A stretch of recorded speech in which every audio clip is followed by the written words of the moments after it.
கம்மியாகும்னா, நம்ம உடம்புல இருக்கக்கூடிய ரத்த அணுக்கள்ல தான் ஒரு புது உயிர் ஃபார்ம் ஆகுது. அப்ப அந்த பிரெக்னன்சி டைம்ல கண்டிப்பா ஹீமோகுளோபின் அளவு 8, 9 தான் இருக்கும்.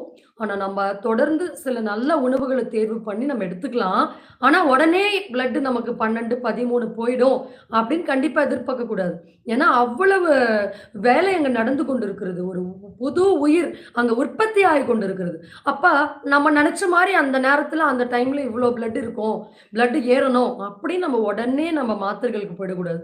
நெறைய பேர் பிரெக்னன்ட்டா இருக்கும்போது நெறைய அயர்ன் டேப்லெட் சாப்பிட்டு கான்ஸ்டிபேஷன் ஆயிடும். மோஷன் சரியா போகாம இன்னும் ரொம்ப வீக்காவும், அனீமிக் ஆயிடுவாங்க. ஸோ, அப்ப இந்த அனீமியாவோட ட்ரீட்மெண்ட் எப்படி இருக்கணும்னா, நம்ம பாடியில இருக்கக்கூடிய டைஜஷன் அண்ட் அப்சார்ப்ஷன இன்கிரீஸ் பண்றது தான் அனீமியாக்கான ட்ரீட்மெண்ட். ஸோ, அதற்கான ஒரு கம்ப்ளீட் ஹோம் ரெமெடிஸ் தான் இதுக்கான வேலைகள். நம்ம வீட்ல சாப்பிடக்கூடிய சில ஜூஸஸ், நம்ம உடம்புல நம்ம ஏற்படுத்திக்கக்கூடிய சில எனர்ஜி லெவல்ஸ்